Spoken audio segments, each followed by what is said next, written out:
possível construir uma bateria utilizando bolhas de sabão. Este tipo de conhecimento está codificado na tensão superficial dos líquidos. E hoje eu vou ensinar vocês a fazerem experimentos que conectam a física do equilíbrio e tópicos da matemática que estão presentes até na teoria da relatividade geral de Einstein, no caso, a geometria diferencial. Quanto mais pura for a água, melhor é para você observar a tensão superficial. Então, para todos os experimentos, eu utilizei uma água deionizada. Nesse primeiro vídeo aqui, eu quero mostrar a tensão superficial da água. Eu quero mostrar quão forte essa tensão é. Ela pode até segurar um clipe de alumínio que é mais denso que a água.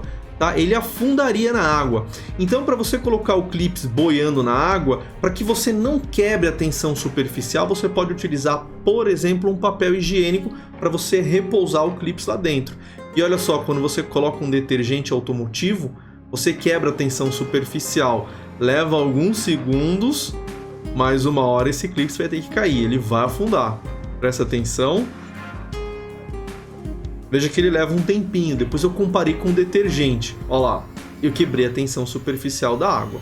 Aqui eu estou mostrando de outro ângulo, tá? Então eu coloco o papel higiênico, eu afundo o papel higiênico e retiro, tá? Assim o clips está preso puramente por tensão superficial. Agora, olha quando eu coloco o detergente, olha como é mais rápido. Os tensoativos do detergente possuem uma atividade muito mais agressiva com relação à água. E isso é importante para que o detergente entre em todas as camadas de gordura da sua louça e consiga limpar bem ela. Antes de eu falar dos próximos experimentos, vamos tentar entender como é que funciona isso, tá? Então suponha que você tem um líquido aqui e essa camada em branco é a superfície. Aqui dentro você está vendo uma molécula de água, tá? O H2O. Em volta dessa molécula tem várias outras moléculas que estão criando ligações eletrônicas ou pontes de hidrogênio. Mas como essas forças estão em todas as direções em média, a força resultante que essa molécula sente acaba sendo zero. Porém, se eu tiver duas moléculas na superfície, por exemplo, essas moléculas de água vão sentir essa atração intermolecular apenas na parte de baixo da superfície e não na parte de cima. Isso criará uma força que puxa essas moléculas da superfície para baixo. Como todas as moléculas da superfície estão sentindo essa força, uma superfície mínima é criada, de forma que a força de atração das moléculas da superfície tangencialmente à água seja mais forte. É daí que surge a tensão superficial. Olha como essa força guarda energia. Nesse experimento aqui, eu tenho uma haste móvel, tá? Eu vou estourar um dos lados da haste móvel e a bolha de sabão puxou a haste móvel.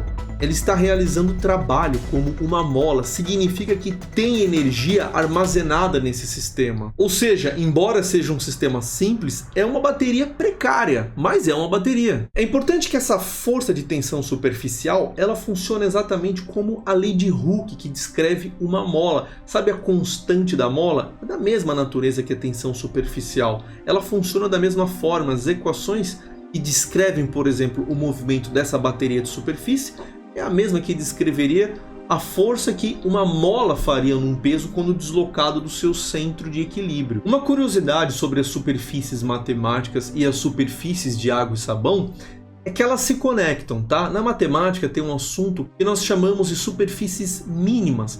São as menores superfícies que conectam algum contorno. Do ponto de vista da física, essas superfícies elas possuem a menor energia possível. Em outras palavras, existe uma conexão entre a economia de área e a economia de energia. Estabilidade energética corresponde à minimização de área. Nesse vídeo aqui eu mostro como que você pode criar o catenoide utilizando bolhas de sabão. Veja, o meu critério é criar uma superfície que conecte dois contornos circulares e o catenoide ele consegue criar essa superfície extrema, é a menor que existe, é a mais equilibrada. Isso é uma conexão incrível entre a equação de Euler, que é uma equação que extremiza um funcional, né? Superfícies mínimas, mais compactas, e a equação de Young-Laplace, que descreve a curvatura das superfícies em função das pressões externas e internas. Essa superfície, além de mais econômica, ela possui a maior estabilidade, porque ela tem a menor energia dentro dela.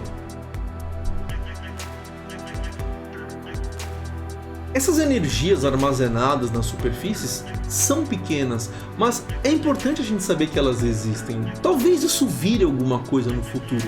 Existe muita energia em muitos locais. Por exemplo, quando eu estava fazendo o experimento, eu resolvi pingar uma gotinha de corante na água. Esse vídeo está acelerado mais de 90 vezes.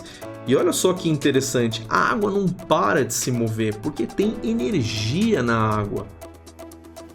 Esse é um processo difusivo e leva muito tempo para você uniformizar o corante na água, e esse movimento nunca vai cessar. Antes que eu me esqueça, deixa um like, deixa um comentário, compartilha para fortalecer o canal aqui. Além disso, você pode criar a superfície de Möbius utilizando essas superfícies mínimas de água e sabão. E essa superfície é incrível porque ela só tem um lado. E eu comentei nesse vídeo aqui nas redes sociais como você pode produzir uma superfície de Möbius. É bem fácil e bem criativa. Essas superfícies são matemática pura e são deliciosas. É uma forma muito lúdica de você ter contato com uma matemática muito avançada, resolvendo até problemas reais de arquitetura. Você pode montar o contorno que você quiser com arame e colocar na água. A superfície que sair de lá é uma superfície perfeita, mínima e a mais estável. Os arquitetos adoram esse conhecimento.